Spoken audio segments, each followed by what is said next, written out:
award-winning and talented indie authors, only on the Writer's Corner live show.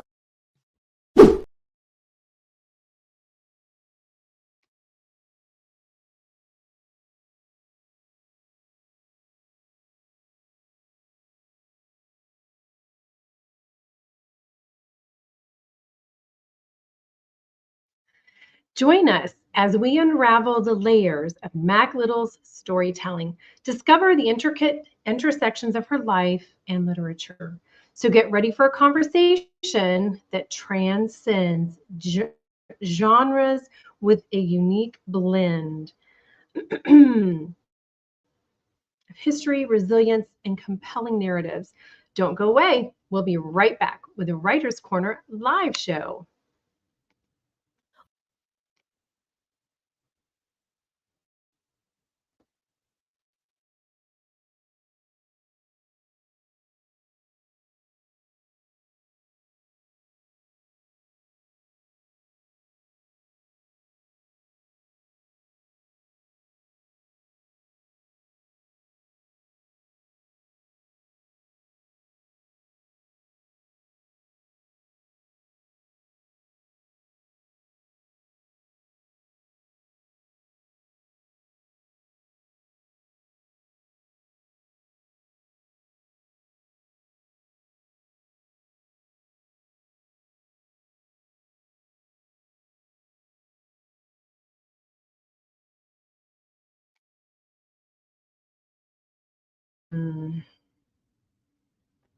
If you're just joining us, welcome to the Writer's Corner live show. If you are not following us, make sure you do so that next time you can get notified when we go live.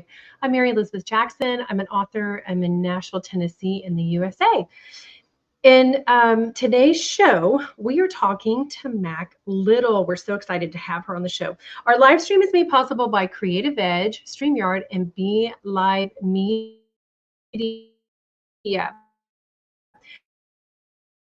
So our guest today is Mack Little. Mack Little is a decorated author with a BA and she co-authored Disaster Planning and authored 2 historical fiction novels, Daughter of Hades and Shelter in a Hostile World. She enriches her storytelling by drawing on her Southern roots, Army service, and studies in international politics. So she has a really rich life that she draws from. Mack also worked as a medical librarian and an adjunct professor at Texas Women's University.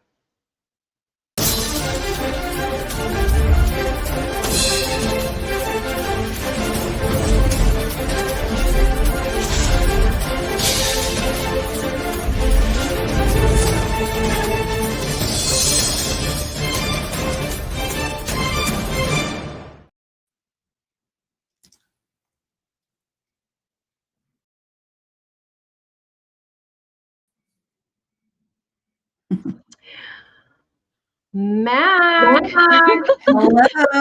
Welcome to the show. I'm so happy to How are be you? here. I'm good. Oh my gosh. We're so happy to have you here. You have such a rich life that you've lived and so many things to call on to write about. So we're just going to jump right in.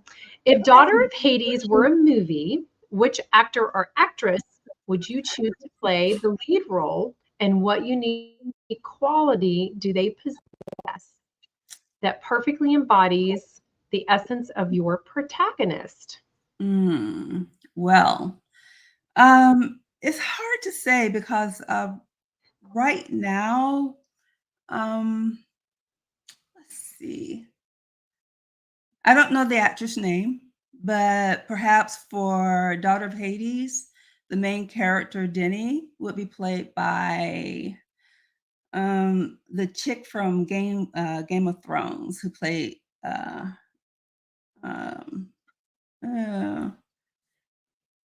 Khaleesi's second in command or whatever.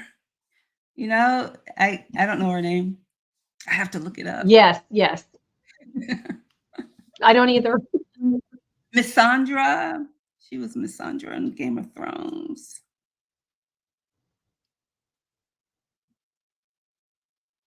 Anyway, and for the male lead, for Lee, he's probably too old now, but I really love Daniel Henney. He's so beautiful, self-composed. Yeah, I think he would embody Lee perfectly. And yeah. And the little girl from Blackish, I would love to see her play Ami. So that's my casting I have in mind. Is she the twin? One of the twins? Yeah. Yeah. She's the youngest Black. She's precious. Sibling. Yeah, I know, right? Yeah, she's precious. Yeah. Yes. Oh. So, well, I think those are great characters. They're great characters. All right. So your book, Shelter in a Hostile World, explores resilience, which we all need these days. If you Oh, had yeah. to survive in a hostile world, what 3 items from your daily life would you bring for comfort and why? This is a good question for all of us, isn't it? Yeah, absolutely. Definitely, I would have to have my music. Music really help improve my mood, singing and all of that. Also, a good book, and a book I don't mind reading over and over. Maybe like a series, like the Bernard Cornwell series, Last Kingdom. That would sustain me for a while, just reading that over and over. And and a journal. Absolutely, I have to write something. I have to write something every day, even if I'm making up something.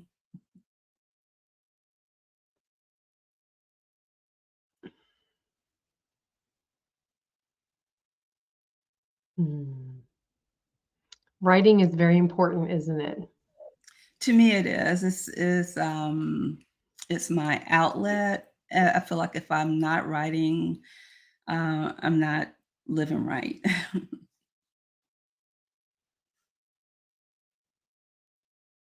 Right. Right. And you'd need, if you were on an island somewhere, you'd need to process what you were going through as well. So the writing in the journal would really help for your Yeah. sanity, probably sometimes. Yeah, and maybe help me escape reality every now and Yeah. then. So right. Yes. You've had a very diverse career from army service to being a medical librarian. How have these varied roles influenced your writing? And can you share an unexpected connection between your professional experiences and your novels?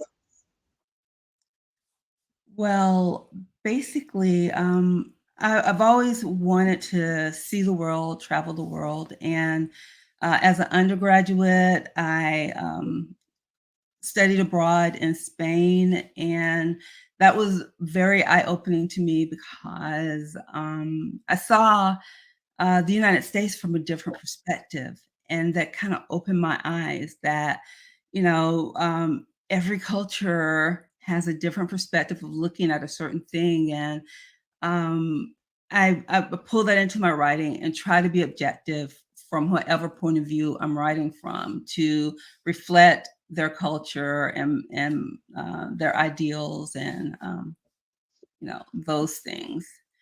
Um, Being in the army, I didn't see any combat, although I was deployed to Bosnia for almost a year. And but the thing about the army is it kind of gears you up for fighting.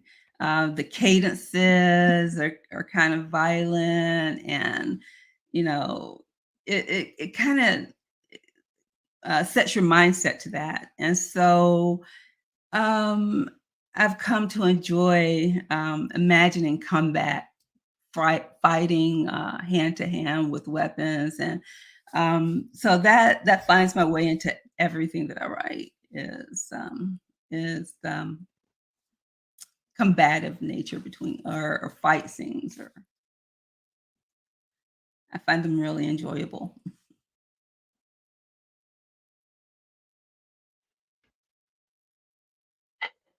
Do you have any particular, what's your go-to for a fight scene or weapons?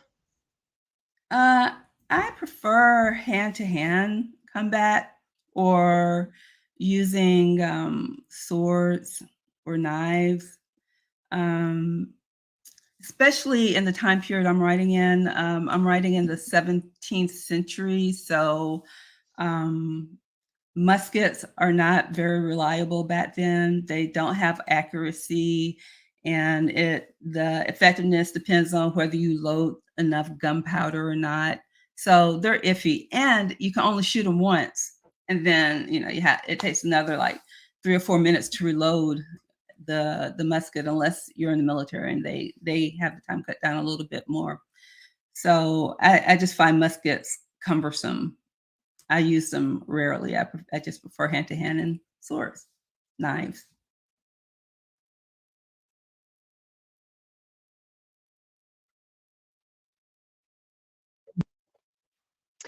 Well, I think this is an appropriate time to say that's cool. That's awesome. In a book, it's awesome. In stories, it's awesome, right? We don't want to meet somebody on the street and have to go through that. I know, right? Okay. In disaster planning, you co-authored a book. You co-authored a book that delves into preparing for unexpected challenges, which is great. If you had to create a disaster plan for your characters, what survival tips would you include? And I'm taking notes. Let's see. In the 17th century, what survival tips would they need?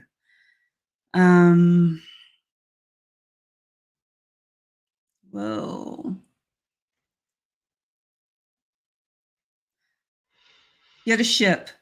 Buy a ship. If you're in the Caribbean, you can sail away from your problems and hopefully land on an island that's more hospitable. So yeah. So there are lots of places you can go into the Caribbean to hide out, start a new life. A lot of it was undiscovered. So yeah, just get a ship and head out. Make sure it's supplied well too.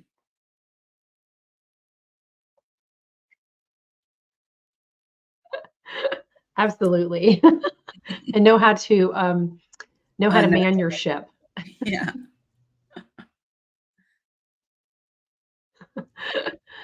If Daughter of Hades had a soundtrack, what 3 songs would be on it? And why do they capture the essence of the story? Definitely Avalanche by Nick Cave. I don't know if he was the original singer of that song, but it's very raw, and it has a shanty feel to it. So that would definitely be one. And Nick Cave songs in general just really lends themselves to primitive cultures, to raw emotion, and you see a lot of that in Daughter of Hades and Shelter in the Hostile Arms. So I would think I think Nick Cave has like an album of sea shanties that would probably pair perfectly with Daughter of Hades. And with Shelter in a Hostile World, definitely Afro beats. Any songs from the Afrobeat genre would, yeah, it would be a little bit funky, but also, it has the African feel to it. Yes. And I love sea shanties myself. Yeah, they're body and fun.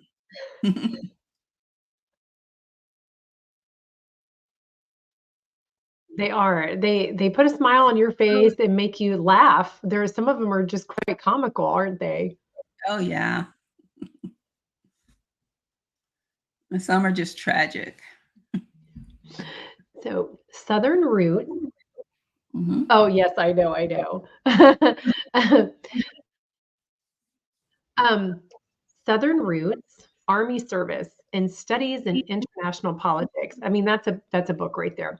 How do these elements dance together in your mind when crafting a story? And can you share a moment where these diverse influences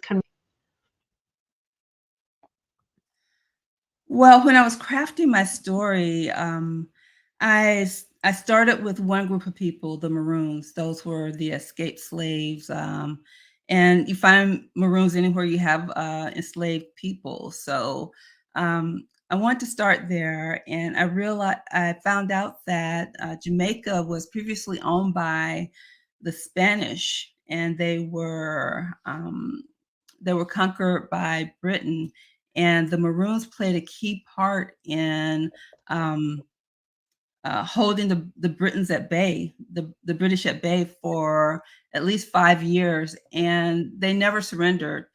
The British ended up signing a treaty with the Maroons, and even today they still have some autonomy in Jamaica.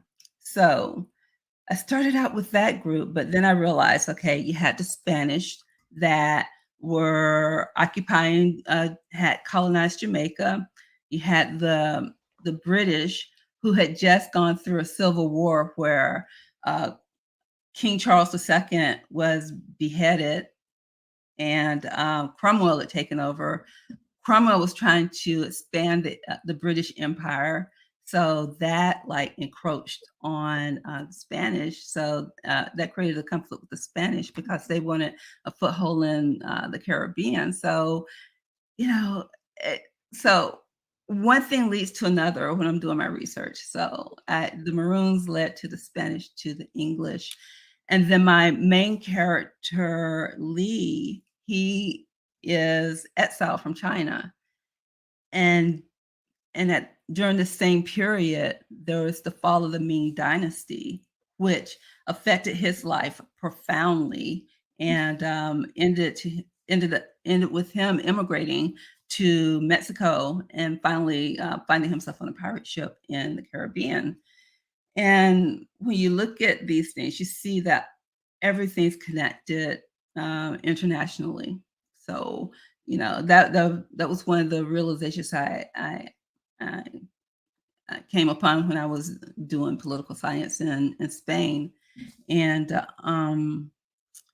another interesting thing that I found out is probably like a little tangent to your question, but in the 1600s, the early 1600s, there was a mini ice age, and that mini ice age caused disruption in governments all over the world.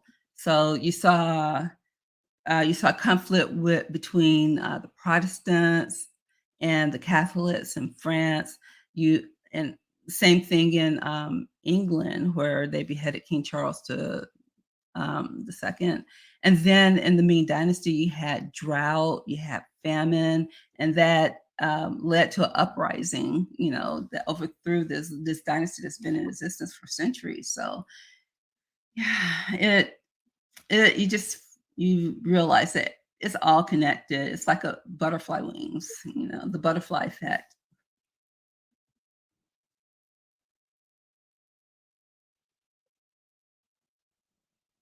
right? It's very fascinating. Your book, Daughter of Hades, draws on mythology. If you could have a conversation with one mythical character, who would it be, and what unconventional question would you ask them?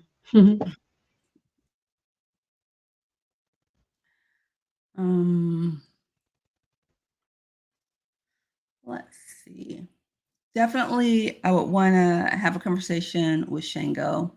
He is the god of thunder in the Yoruban tradition, and which you would find in Nigeria and that area, Igbo land that I write about, that my characters come from. He is very powerful, and he is invoked a lot in ceremonies, even today in Santeria and Voodoo. Shango, the god Shango, would be invoked. So I don't know. I just want to pick his brain about. Pick his brain. That sounds weird, but I would like to know. I would like to compare and contrast the period that I'm writing about, the 17th century pre-colonial Africa, to what became of the Africans that that were brought to the Americas. What's the difference? Is he proud or disappointed? Does he want to rain down thunder and terror to what we become, or does he appreciate it? So I guess that's what I would ask him.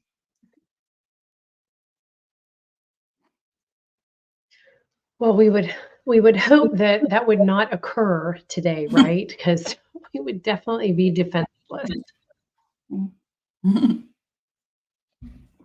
Oh, but that brings me to an interesting point, because okay, we have we have these religions and the different nations of Africa, and a lot of them, they seem to have like multiple gods, but that's not really the truth. The gods are the gods like Shango are aspects of a main god.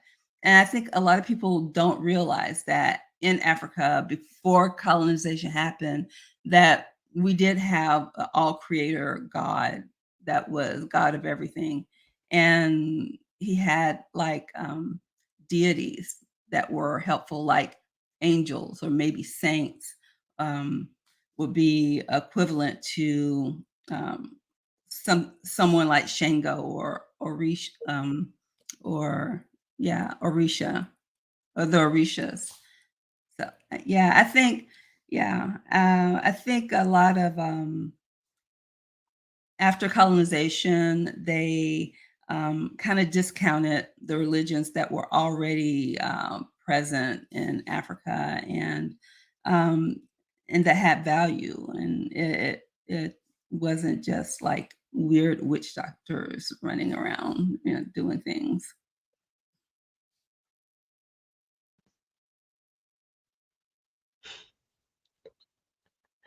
That's good to know. Thank you for sharing that information with us today. I love history and I love learning, so it's all very fascinating. I think we have time for another question or two. As an adjunct professor, you've likely encountered diverse perspectives, of course. How has teaching influenced your writing, and when a student's insight sparked a creative idea in your storytelling? Well, the course I taught was research, using electronic resources for research. And I was teaching budding librarians how to go out on the internet and find their information, and all the sources, resources, and search methods. So it was more of a technical course than a discourse in philosophy. But one thing that that we all came to realize was that the art research is an art in itself. You have to craft the question that's going to retrieve the most relevant answers. So you have it's a creative process, and it's also a mathematical process because you have to use a specific equation to obtain the results that you need, the relevant results you need for a query, a search. So, so you see the lines blurred between art, math, and yeah, and all of that. So that was really cool. That was a really cool realization to come to.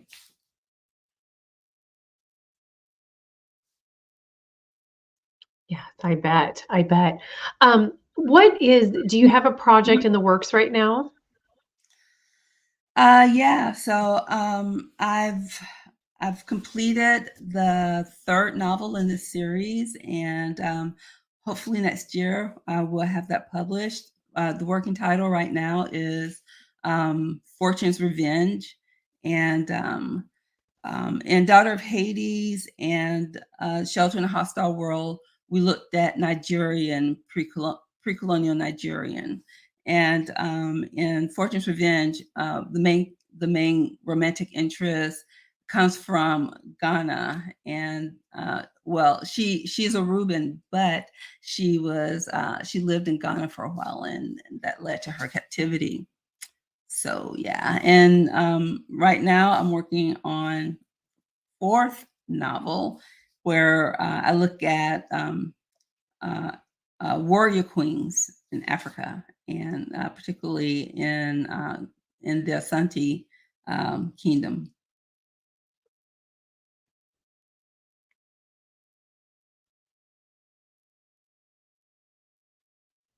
That will be amazing. So we will definitely want to have you back on for that to talk about that. And have that'll be amazing. I can't wait to read it. I can't wait.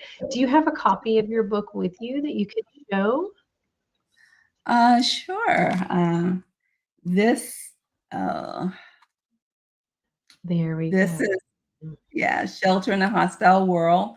It's a novella, I so it's a love the cover. It's read. beautiful. Oh my God, isn't it? Okay, I should be modest about this. Uh, I'm gonna see if I can unblur my No, you background so you can see it.